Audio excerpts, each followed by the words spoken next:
UUCE Tools of the Trade together for our morning service. Forewarned is forewarned.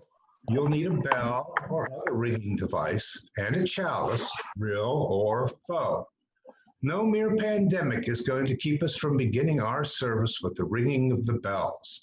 In doing so, I'm again reminded of one of the most famous poetic lines in American literature, thanks to Edgar Allan Poe. Let us therefore listen to the tintinnabulation that so musically wells from the bells, bells, bells, bells, bells, bells, bells, from the jingling and the tinkling of the bells. Let us ring out our bells as chimes of freedom.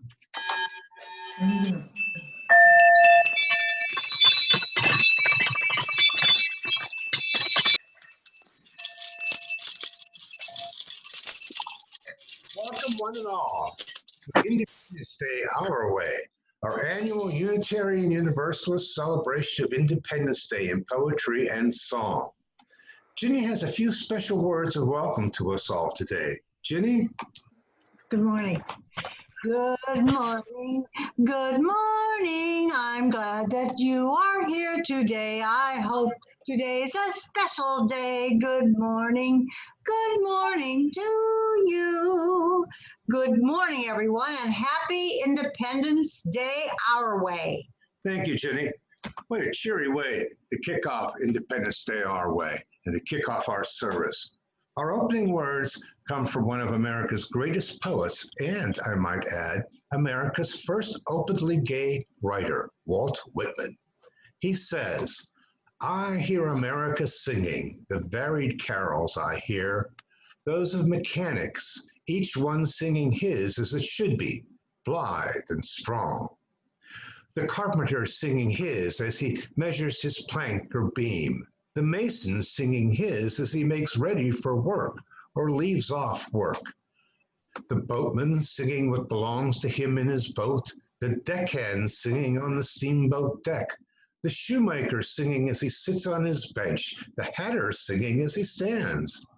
The woodcutter's song, the plowboy's on his way in the morning, or at the noon intermission, or at sundown, the delicious singing of the mother or of the young wife at work, or of the girl sewing or washing, each singing what belongs to him or her and to no one else.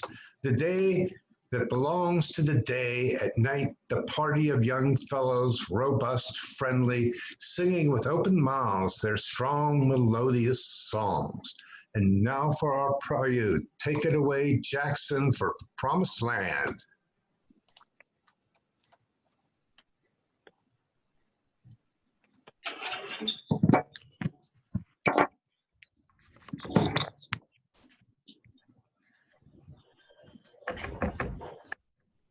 Bought a through train ticket.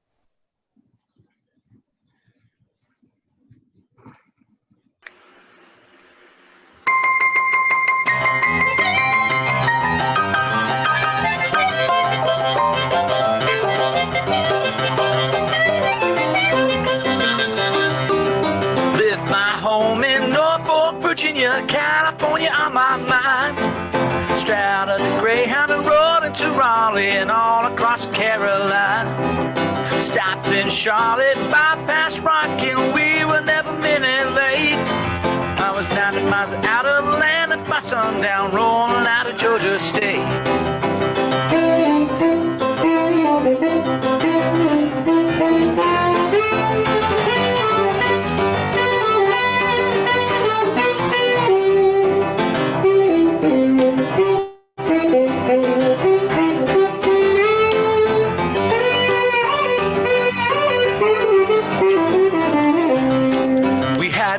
Trouble that turned into a struggle halfway across Alabama, and that pound broke down and left us all stranded down in Birmingham. Right away I bought a through train ticket, right Mississippi clean. I was on that midnight flight out of Birmingham and to New Orleans.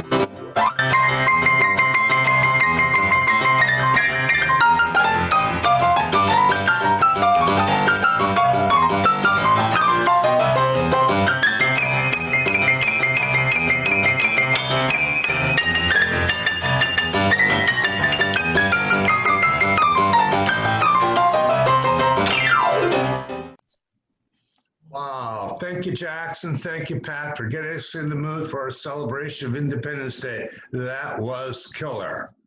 Last week, I was particularly struck by Liz Young's selections for the chalice lighting and for the closing words. I like them so much that I'm going to repeat them today. They seem particularly relevant and appropriate.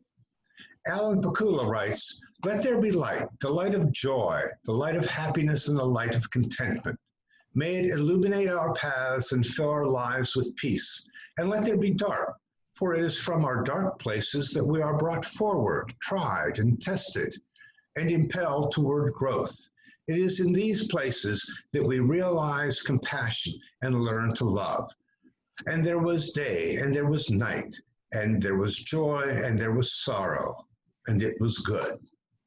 And now for our bonds of union. Talina, Emmeline, and Lulu Williams will now recite the universal bond or children's bond, and Bob and Carolyn will then lead us in our 1898 bond of union. Even though your microphones have been muted, please say those bonds loud and clear if you wish. We are Unitarian, Universalist, people of open minds, loving hearts, and welcoming hands. Thank you, girls. Okay, Bob and Carolyn.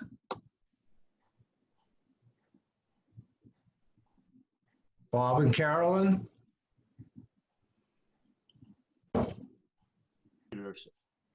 Are we unmuted? Yes. Okay. We unite ourselves together for the study and practice of morality and religion, as interpreted by the growing thought and noblest lives of humanity, believing that we may thereby prove helpful one to another and promote the cause of truth, righteousness, and love in the world. Thank you, Bob. Thank you, Carolyn. When I was a student again in college in the early 1970s, I discovered a fascinating play with a rather unwieldy title, The Persecution and Assassination of Jean-Paul Marat, as performed by the players of the asylum at Charenton under the direction of the Marquis de Sade. You can understand why it was commonly referred to as Marat's Sade. That's a poster from the Royal Shakespeare Company's production of the play, directed by Peter Brook. Glenda Jackson sang her way into our hearts as the somnambulistic patient portraying Marat's assassin, Charlotte Corday. Written by the German playwright Peter Weiss, Marat's Sade left an indelible impression on me.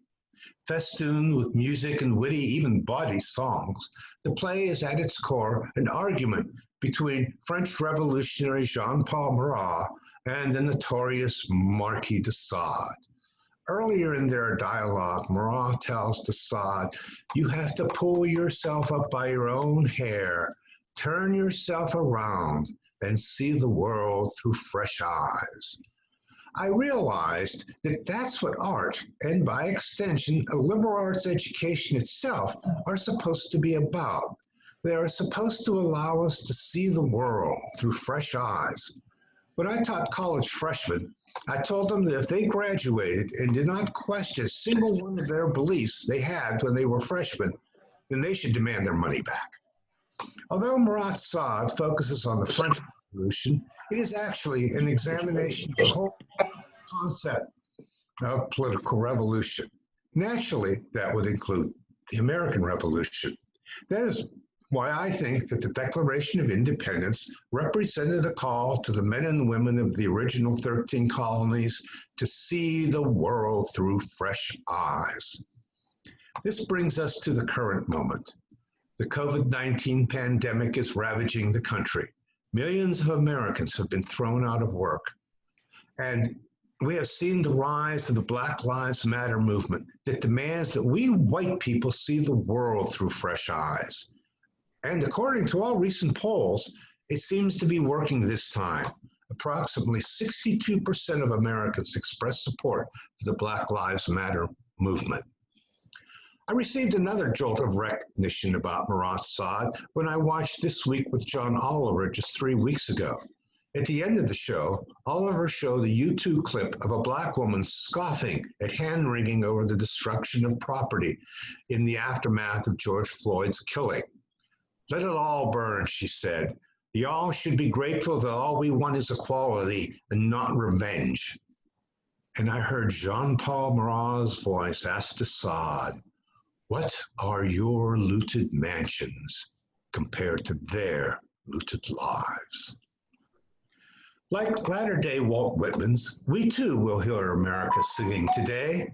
Thanks to the talents of Jackson Froman and members of the congregation, we will hear the voices of Bob Marley and Sam Cooke and Langston Hughes and Lawrence Ferlinghetti and other women and men who have their own perspectives on America and Independence Day.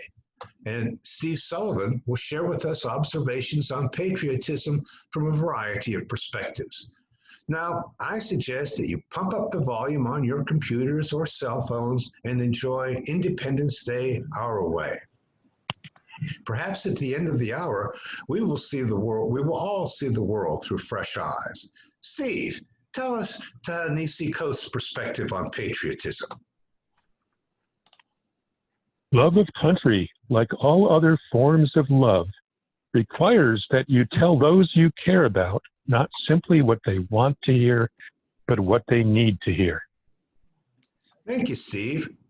Jackson, Pat, and Beth Ann Cope are now going to join forces in a double-barreled look at American history. Jackson will sing verses of Bob Marley's Buffalo Soldier. Pat will also have us lend an ear later, and between verses, Beth will read Waiting on the Mayflower by Evie Shockley. Okay, Jackson.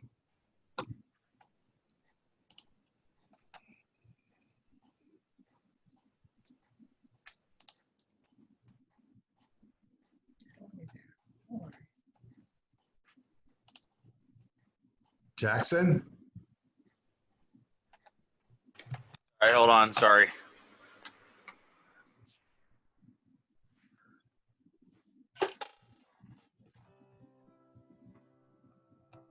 Buffalo soldier, dreadlock rasta. Buffalo soldier, the heart of America. Stolen from Africa, brought to America. Fighting on arrival, fighting for survival. When I analyze the stench, to me it makes a lot of sense. How the dreadlock Rasta was a buffalo soldier, and he was taken from Africa, brought to America, fighting on arrival, fighting for survival. Thank you, Jackson. And now for Beth with Waiting on the Mayflower, verse 1. Beth?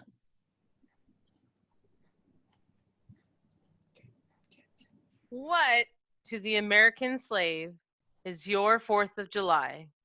Frederick Douglass. 1. August 1619. Arrived in a boat, named and unnamed, 20 pirated away from a Portuguese slaver, traded for victuals, drowned in this land of fresh, volatile clearings, and folk with skin like melted cowrie shells. Soon shedding servitude, soon reaping talents sown on African soil. After indenture, Christians, colonists, not English, but not yet, not white, Antony and Isabella, whose marriage stretched the short shadows of America's early afternoon into the dusky reaches of evening, whose conjugal coitus spent the first choice coin of Africa on rough Virginian citizenship, baptized their son William into the Church of England. Thank you, Beth. Okay, Jackson.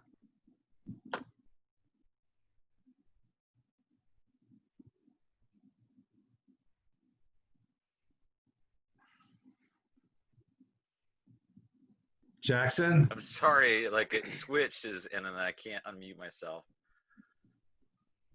You're on. Okay. Said he was a buffalo soldier, dreadlock Rasta.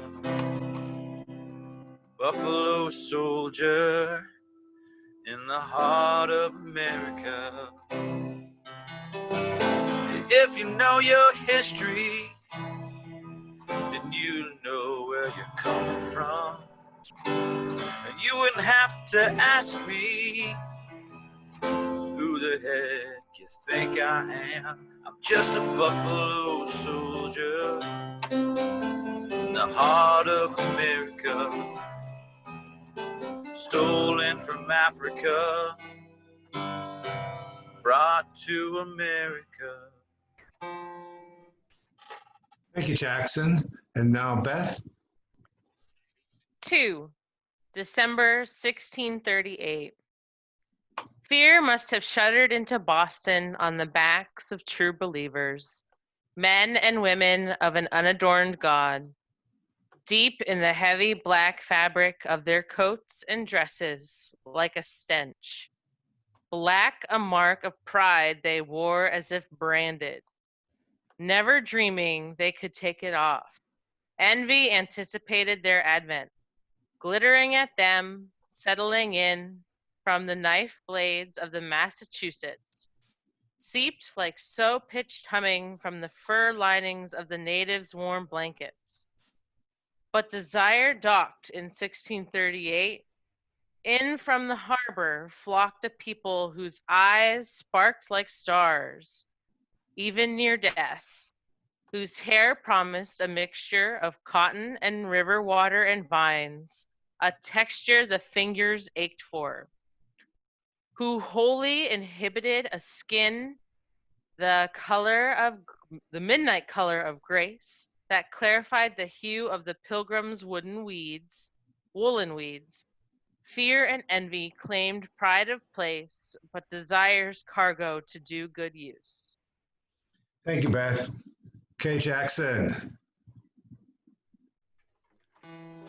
Said he was a buffalo soldier when the war for America. Buffalo soldier, dreadlock Rasta,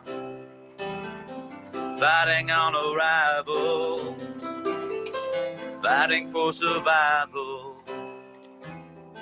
driven from the mainland to the heart of the Caribbean, singing whoa yeah yeah, whoa yeah yeah, whoa yeah yeah yeah, whoa yeah yeah yeah, whoa yeah yeah, whoa yeah yeah yeah, whoa yeah yeah yeah yeah. Thank you, Jackson. Beth will now read verses 3 and 4 of Waiting on the Mayflower. Beth? 3. March 1770. That night, Crispus Attucks dreamed how he attacked his would-be master and fled in wide-eyed search of self-determination, discarded Virginia on the run and ran out of breath in salt-scented Boston, found there, if not freedom, fearlessness, a belief in himself that rocked things with the uncontrolled power of a muscular Atlantic, power to cradle, to capsize.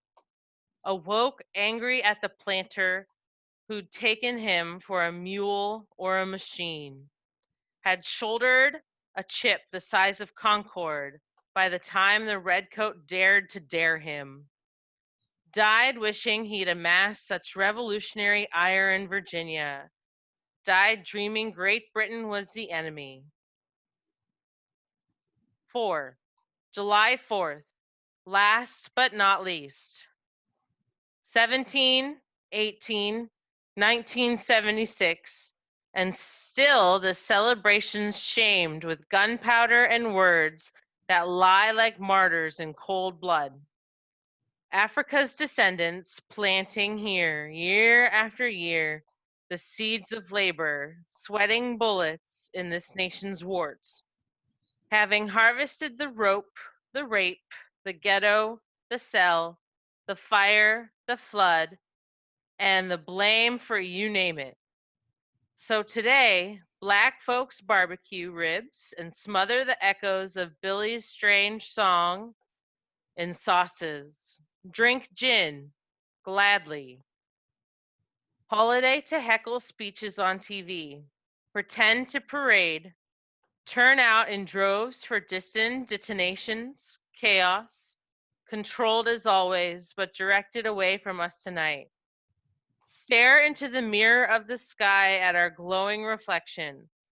Boggled by how America gawks at the passing pinpoints of flames, but overlooks the vast ebony palm giving them shape. Wow. Thank you, Beth. That was certainly powerful. And now Pat's going to give us a musical coda. Tell us, Pat, what is this from? It's from Ken Burns' Civil War documentary that he did. It's called Ashokan Farewell.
Thank you, Pat. That was just beautiful. So tell us, Steve, how did Samuel Johnson, author of the first modern dictionary of the English language, define patriotism? Samuel Johnson says, patriotism is the last refuge of scoundrels. Thank you, Steve. Christine Linke will now share with us July 4th, 1974 by June Jordan. Christine? Washington, D.C. At least it helps me to think about my son, a Leo, born to us, Aries and Cancer, some 16 years ago in St. John's Hospital next to the Long Island Railroad tracks, Atlantic Avenue, Brooklyn, New York, at dawn. Which facts do not really prepare you, do they, for him? Angry, serious, and running through the darkness with his own, becoming light. Thank you, Christine. Another powerful reading. When I told Ginny my concept for this year's Independence Day celebration, she showed me a poem by the poet of the Harlem Renaissance, equal in stature to the mighty Walt Whitman, Langston Hughes. She told me, if this isn't relevant, I don't know what is. She was right, of course. The poem is called Georgia Dusk. When I read it, I realized that the red Georgia clay continues to be nourished by the blood of Black men and women like Ahmaud Arbery and Rayshard Brooks. Here is Ginny with Georgia Dusk. Sometimes there's a wind in the Georgia dusk that cries and cries and cries, its lonely pity through the Georgia dusk, veiling what the darkness hides. Sometimes there's blood in the Georgia dusk, left by a streak of sun, a crimson trickle in the Georgia dusk. Whose blood? Everyone's. Sometimes a wind in the Georgia dusk scatters hate like seed to sprout its bitter barriers where the sunsets bleed. Thank you, Jenny, for that powerful reading. Steve will now share with us the problem that Ralph Waldo Emerson has with patriotism. Steve? A little cynical. Let me start again. I confess that I am a little cynical on some topics. And when a whole nation is roaring patriotism at the top of its voice, I am fain to explore the cleanness of its hand and purity of its heart. I've generally found the gravest and most useful citizens are not the easiest provoked to swell the noise, though they may be punctual at the polls. Ralph Waldo Emerson. Thank you, Steve. Lin Lang Su will now share the perspective many immigrants experience, that of being a stranger in a strange land, as she reads Learning to Love America by Shirley Yak Lin Lim. Lin Lang Su.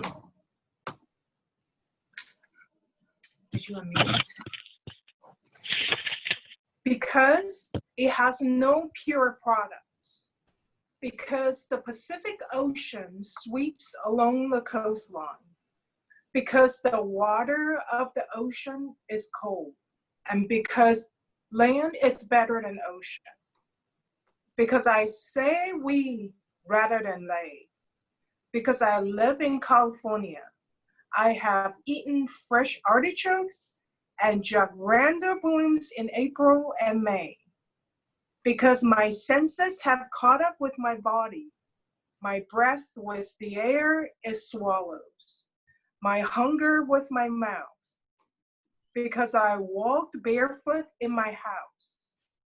Because I have nursed my son at my breast. Because he is a strong American boy. Because I have seen his eyes redden when he is asked who he is. Because he answers, I don't know. Because to have a son is to have a country. Because my son will bury me here. Because countries are in our blood and we bleed them. Because it is late and too late to change my mind. Because it is time. That was just beautiful. Thank you, Lynn. And now for something entirely different. Even though we have not been able to take up plate collections or have the birthday jar, I have an idea. As James Pearson plays My Country 'Tis of Thee, take out that $1 or $2 or $5 that you would normally donate to the birthday jar or drop in the plate, slip it into an envelope, and mail it to our mailing address. You don't even need to include your name, just a note with birthday jar and or plate collection. Let's see what happens. Okay, James.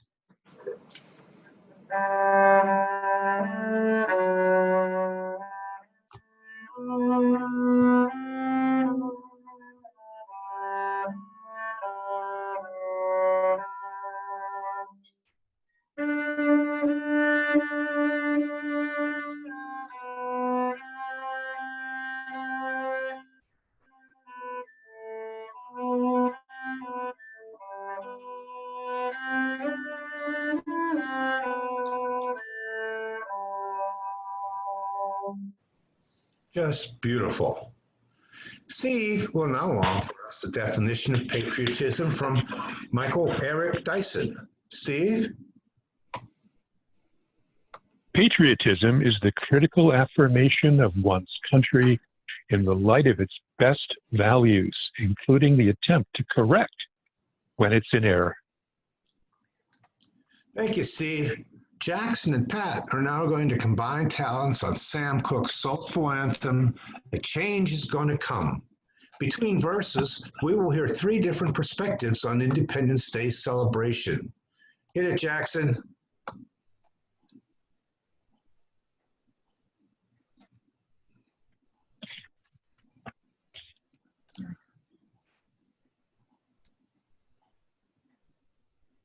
Jackson. I can't see. I have the lyrics on my screen and I can't exit. Oh, thank you. Okay. I'm sorry. Yes. I was born by the river in a little tent. Just like the river, I've been running ever since. Script. It's coming. What's gonna? It's been a long, long time coming, but I know a change is gonna come. Oh, yes, it will. It's been too hard living, but I'm afraid to die. 'Cause I don't know what's up there beyond the sky. It's been a long, long time coming, but I know a change is gonna come. Oh, yes, it will, yeah. I go to the movies and I go downtown. Somebody keep telling me, don't hang around. It's been a long, long, long time coming, but I know a change is gonna come. Oh, yes, it will.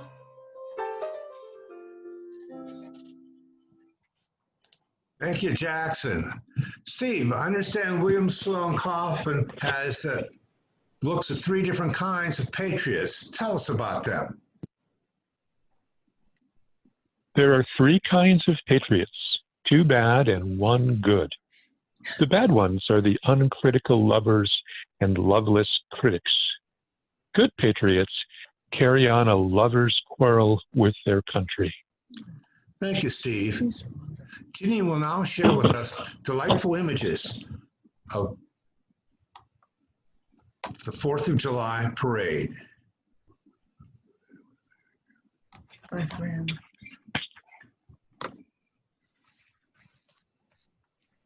Stripes and stars, antique cars, pretty girls, baton twirls, friendly clowns, smiling folks, papered spokes, marching feet, endless heat, clapping hands, high school bands, town traditions, politicians, perspiration, celebration. Thank you, Ginny.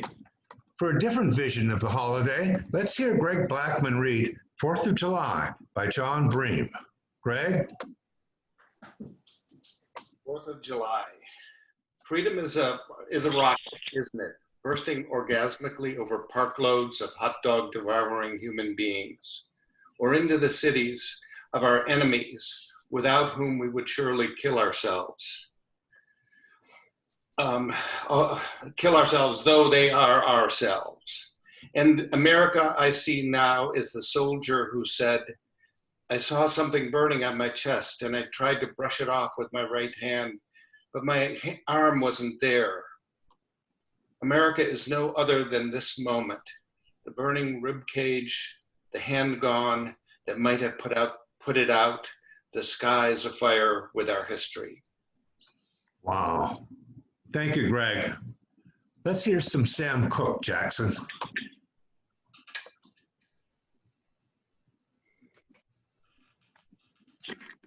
Then I go to my brother and I say, brother, help me, please. But he winds up knocking me back down on my knee. Whoa, it's been a long, long time coming. I know a change is gonna come. Oh, yes, it will. Thank you.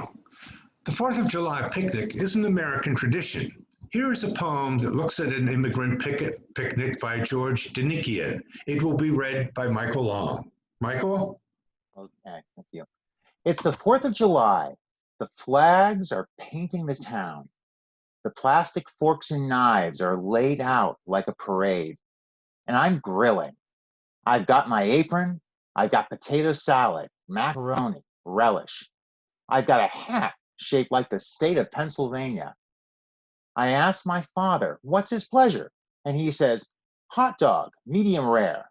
And then hamburger, sure. What's the big difference? As if he's really asking. I put on hamburgers and hot dogs, slice up the sour pickles and Bermudas, uncap the condiments. The paper napkins are fluttering away like lost messages. You're running around, my mother says, like a chicken with its head loose.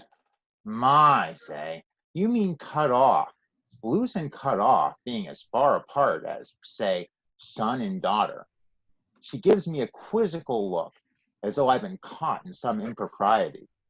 I love you and your sister just the same, she says. Sure, my grandmother pipes in. You're both our children, so why worry? That's not the point, I begin telling them. And I'm comparing words to fish now, like the ones in the sea at Port Said, or like birds among the date palms by the Nile, unrepentantly elusive, wild. Sonia, my father says to my mother, what the hell is he talking about? He's on a ball, my mother says. That's roll, I say, throwing my hands. As in hot dog, hamburger, dinner roll. And what about roll out the barrels, my mother asks. And my father claps his hands. Why, sure, he says, let's have some fun, and launches into a polka, twirling my mother around and around like the happiest top. And my uncle is shaking his head, saying, you could grow nuts listening to us. And I'm thinking of pistachios in the Sinai, burgeoning without end, pecans in the south, the jumbled flavor of them suddenly in my mouth, wordless, confusing, crowding out everything else. That was lovely. Thank you, Michael. Independence Day has, for one poet, stirred up painful memories. Let's hear Lin Lang Su read Independence Day 2010 by Hoa Nguyen. Lin?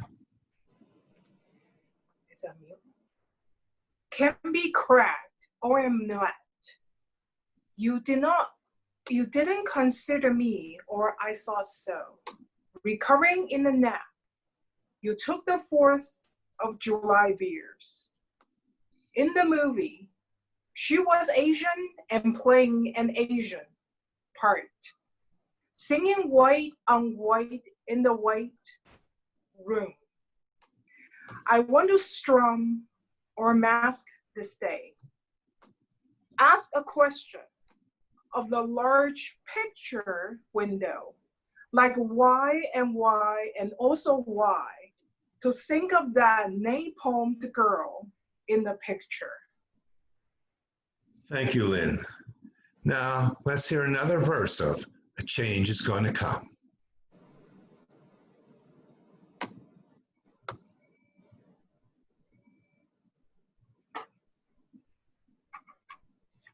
There have been times that I thought I couldn't last for long, but now I think I'm able to carry on.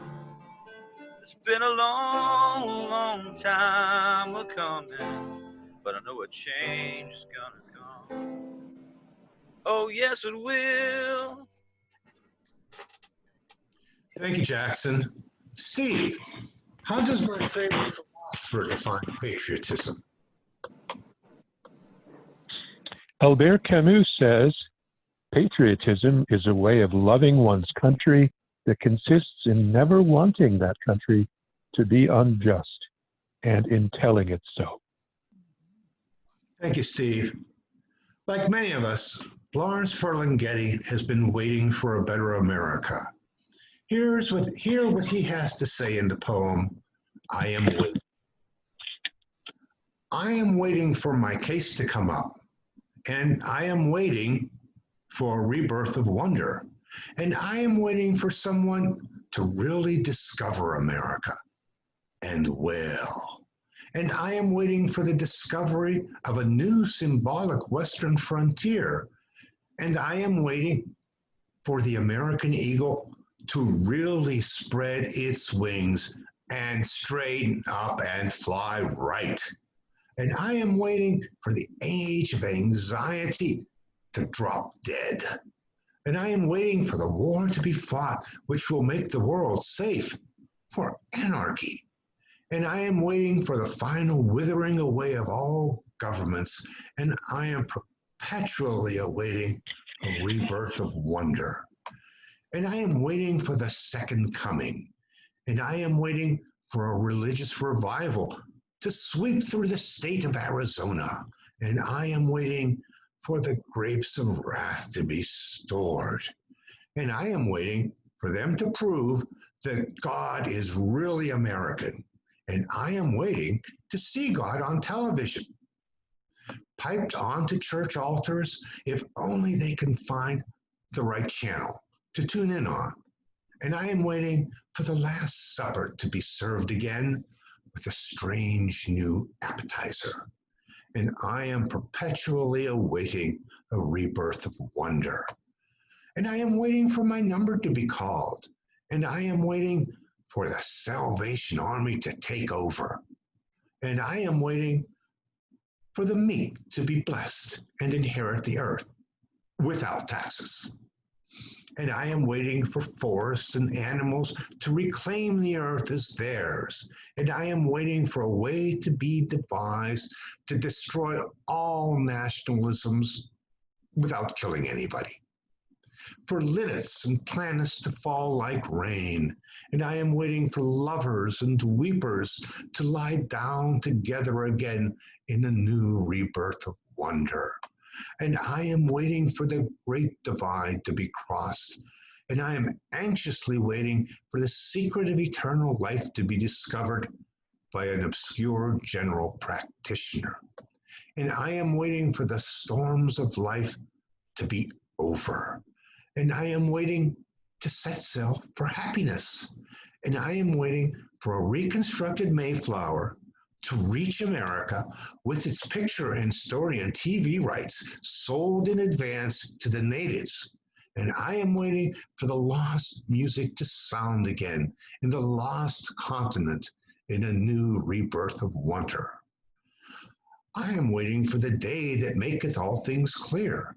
And I am awaiting retribution for what America did to Tom Sawyer. And I am waiting for Alice in Wonderland to retransmit to me her total dream of innocence. And I am waiting for Child Roland to come to the final darkest tower. And I am waiting for Aphrodite to grow live arms at a final disarmament conference in a new rebirth of wonder.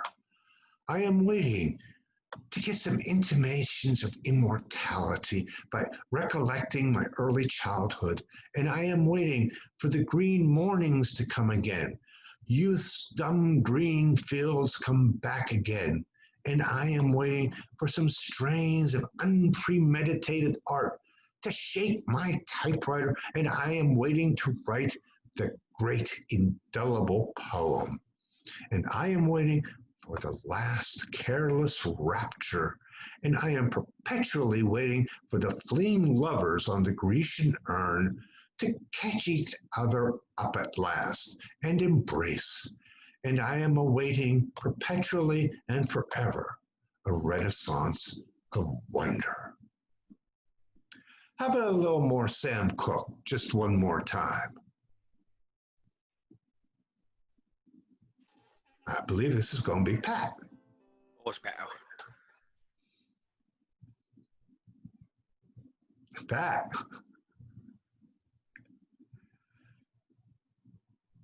It's Jackson again. That's what I thought. Okay. I was born by the river in a little tent. And just like the river, I've been running ever since. It's been a long, long time coming, but I know a change is gonna come. Oh, yes it will, yeah, yeah, yeah. It's been too hard living, but I'm afraid to die. 'Cause I don't know what's up there beyond the sky. It's been a long, long, long, long time coming, but I know a change is gonna come. Steve, Oliver Wendell Holmes famously decreed, "My country, right or wrong." What does Carl Schurz have to say about that? He says, "Our country, right or wrong, when right, to be kept right, when wrong, to be set right." Thank you, Steve. For our final verse, I've asked Michelle Page, the mother of a new college student, to represent all parents in a hope for a better America for our children.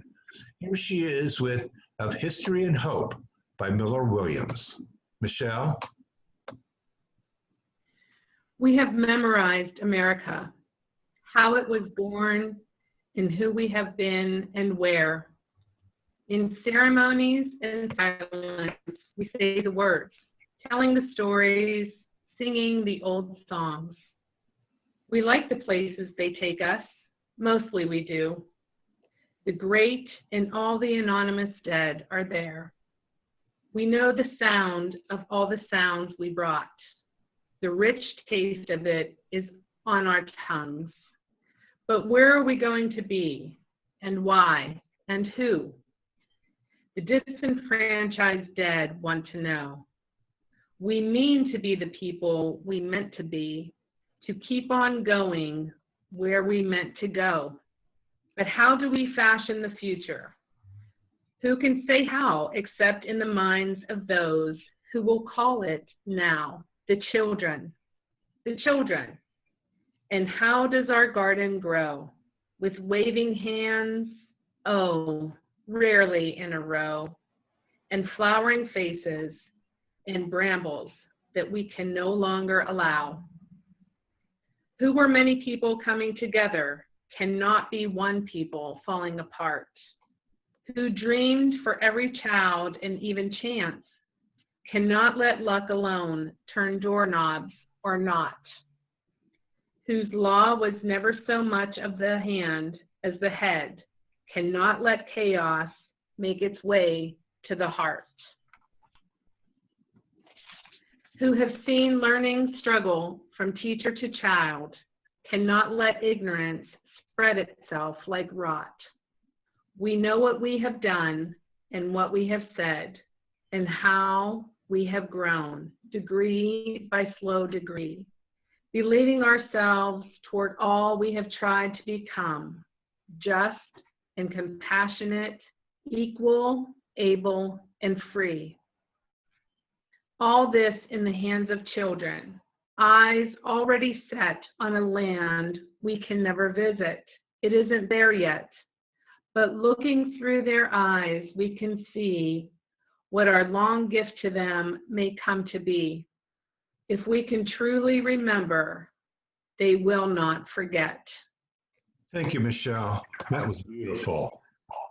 Let's allow all those beautiful, sad, tragic, and hopeful images to float through our minds as we hear James and Pat with the Battle Hymn of the Republic, our musical meditation.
Thank you, James. Thank you, Pat.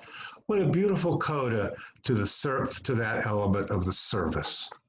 Our closing words this year are the same as they have been for the previous 2 years. They are the words of Tom Paine from his famous call to arms during the low tide of the Revolutionary War. In the crisis, Paine reminds us, these are the times that try men's souls. The summer soldier and the sunshine patriot will, in this crisis, shrink from the service of their country. But he that stands by it now deserves the love and thanks of man and woman. Tyranny, like hell, is not easily conquered. Yet we have this consolation with us, that the harder the conflict, the more glorious the triumph. What we obtain too cheap, we esteem too lightly. It is dearness only that gives everything its value. Heaven knows how to put a proper price upon its goods, and it would be strange indeed if so celestial an article as freedom should not be highly rated.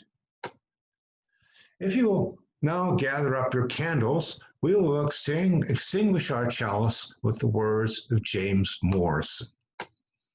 Within each of our hearts there is a most glorious light.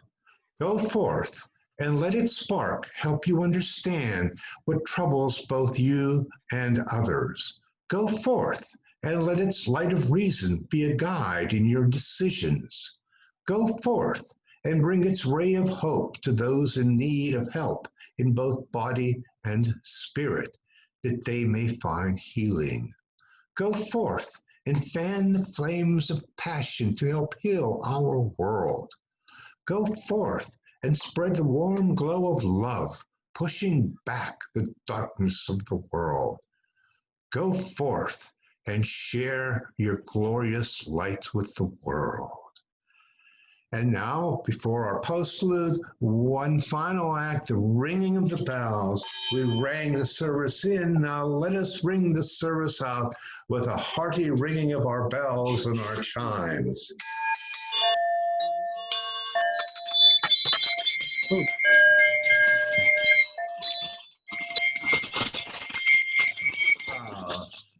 Delightful. And now for another UUCE Independence Day tradition, the singing of Willie Guthrie's This Land Is Your Land. And even though we can't be together, that doesn't mean you won't be able to join in on the chorus. Jackson and Pat will sing and play and give us the backup music we need to sing along. And after every verse, join in the chorus. Okay, Jackson, let's see how this works. Go. This land is your land, this land is my land. From California to New York Island, from the red forest to the Gulf Stream waters. This land was made for you and me. As I went walking to the ribbon of highway, sir, I saw above me that endless skyway, saw below me the golden valley. This land was made for you and me. This is where we all sing, right? This land is your land, this land is my land. From California to the New York Island, from the redwood forest to the Gulf Stream waters. This land was made for you and me. I roamed and rambled, and I followed my footsteps to the sparkling sands of her diamond deserts. All around me, a voice was sounding. This land was made for you and me. Pat, take it away.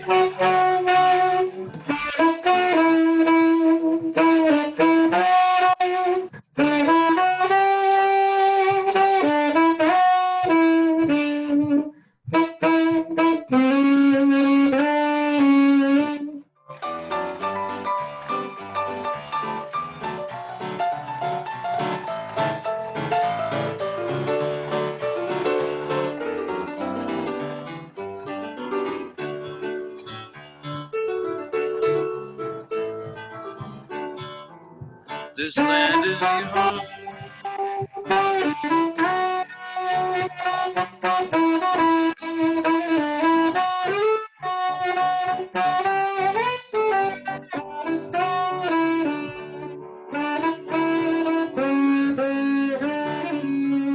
This land is your land. This land is my land. From California to New York Island, from the redwood forest to the Gulf Stream waters. This land was made for you and me.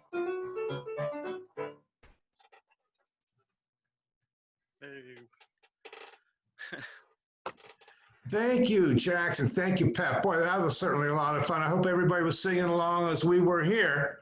Before turning over the announcements to the service to Diane for announcements, I have many people I wish to thank for making this service possible. First, of course, I want to thank our wonderful musicians, Jackson, Pat, and James. Most of you folks probably don't know this, but even though Jackson is not on our clock in July, so to speak, he always plays for our Independence Day Our Way celebration. I am so grateful for him for doing that. And I'm grateful to all our musicians who gave magic to our service. A very special thank you goes out to all our wonderful readers. All of you turned words into voices we could hear.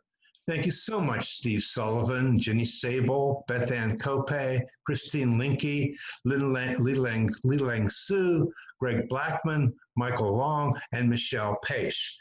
And now, a shout out to the unsung heroes. I want to recognize two women in particular, Jill Johnson and Joanne Davis. I had a vision for how I wanted the service to go. And I'm losing myself here. You keep moving. And there it is. Okay. And a vision. And between Jill and Joanne, they took my bare bones ideas and converted them into that dynamic PowerPoint that accompanied our service. And John Boyko, I want to thank for also pitching in and showing some images and visuals that lit it up. So thank you to all of you. Thank you, Jill. Thank you, Joanne. And thank you, John. And of course, thanks to our ushers, Dixie Morrow, Annette Krusewicz, and Diane Guthrie. I also want to give a nod to Kelly Armour. Kelly's not with us today for the first time in a very long time, but she still found time to help me out and keep me grounded. And of course, thank you to Talina, Emmeline, and Lulu, and Bob, and Carol, and Rose.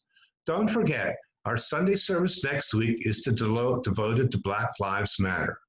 Joe Johnson will coordinate what I know will be a compelling service. Okay, Diane, I'll turn it over to you for the announcements.